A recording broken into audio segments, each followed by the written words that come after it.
Hey everyone, welcome back to the channel.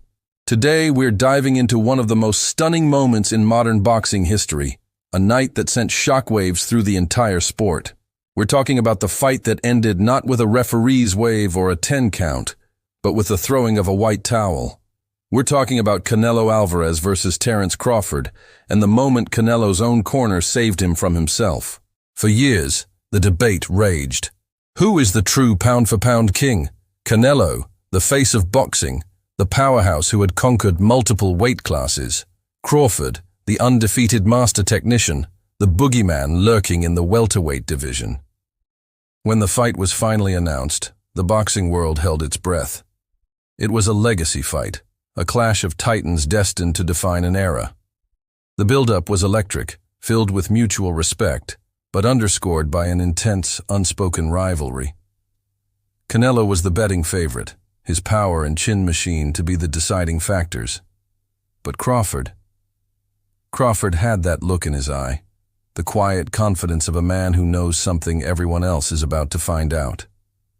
From the opening bell, it was clear this wasn't the Canelo we were used to seeing. Crawford's game plan was a masterclass in boxing IQ. He wasn't just fast, he was surgical.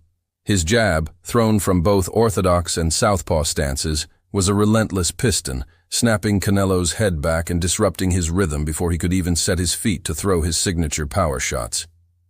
Crawford's footwork was sublime.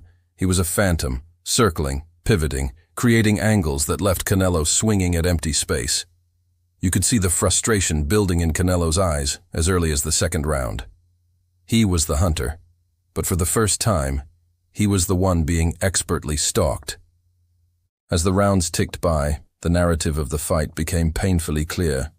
Crawford wasn't just outboxing Canelo, he was dissecting him. The speed difference was a chasm.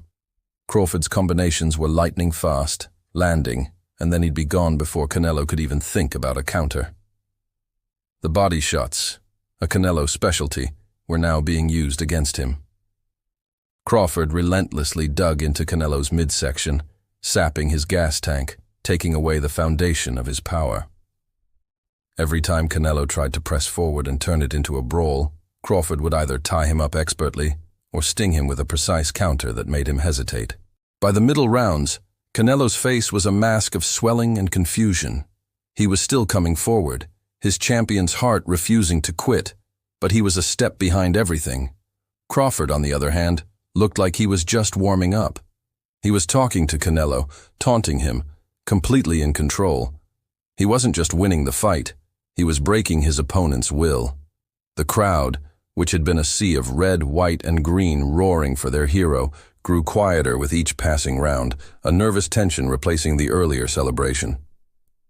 You could feel the collective realization dawning on everyone. Their icon was being systematically dismantled. Then came the later rounds. This is where a champion is supposed to dig deep and find Yiga gear. And Canelo tried. He landed a few heavy shots, moments that gave his fans a fleeting sense of hope. But Crawford ate them. He proved his own chin was world-class, and he'd fire back immediately with a 3 or 4 punch combination that would erase any momentum Canelo had gained. The fight had become a one-sided spectacle of punishment. Canelo was taking shot after shot, his legendary defense solutions, his head movement slowed. He was operating on pure instinct and courage. But in boxing, courage alone isn't enough when you're facing a maestro like Terence Crawford. Between the 8th and 9th rounds, the cameras zoomed in on Canelo's corner. The mood was grim. You could see Eddie Reynoso, his lifelong coach and mentor, looking at his fighter with a pained expression. He was giving instructions, trying to light a fire, but he was also looking at the damage. He saw the vacant look in Canelo's eyes, the delayed responses. This wasn't just a fighter losing a match. This was a fighter absorbing a career-altering amount of damage.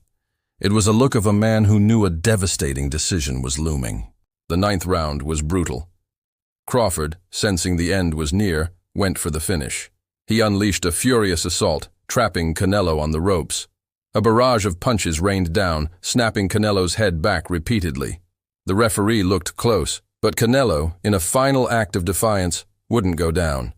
He stood, absorbing the onslaught, too brave for his own good.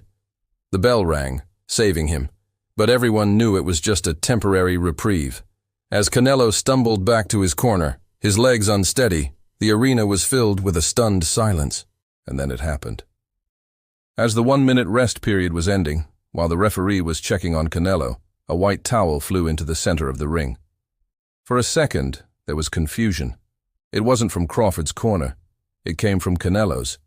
Eddie Reynoso had seen enough. He had made the gut-wrenching decision to stop the fight. He chose to protect his fighter, his friend, from his own bravery. The crowd erupted in a mix of boos and gasps. Fans screamed, unable to believe what they were seeing. A champion emozioni Canelo Álvarez stopped not by a punch, not by a referee, but by his own team. The immediate aftermath was pure chaos. Canelo, with what was left of his energy, looked at his corner in disbelief, a look gay of why etched on his swollen face. Crawford raised his arms, the undisputed victor, but even his celebration was somewhat muted, a nod of respect to the gravity of the moment. In that instant, we witnessed one of the most dramatic and telling moments in boxing. It's one thing to be knocked out. It's another to be so thoroughly outclassed that your own corner, the people who know you best, have to save you. This wasn't just a loss for Canelo. It was a statement. Terence Crawford didn't just beat Canelo. He forced his corner to concede. He made them do what Canelo's iron will and chin would never allow. It was a testament to Crawford's absolute dominance, his perfect execution of a flawless game plan. He proved that night that skills pay the bills, and that on his best day, he is simply untouchable. For Canelo, it was a bitter pill to swallow, but it was also an act of love from his team. They chose his future over one more round of punishment. They chose the man over the fighter. It's a moment that will be debated and analyzed for decades. Was it the right call? Absolutely. It was the hardest but most necessary decision a corner can make. It preserved Canelo's health and his ability to fight another day. But it will forever be etched in history as the night the great Canelo Álvarez was not just beaten, but broken by the masterful Terence "Bud" Crawford. What do you guys think? Was it the greatest performance of Crawford's career? Was it the right move by Reynoso? Let me know your thoughts down in the comments. I'd love to hear your take on this historic night. Thanks for watching, and if you enjoyed this breakdown, make sure to hit that like button and subscribe for more deep dives into the world of boxing. I'll see you in the next one.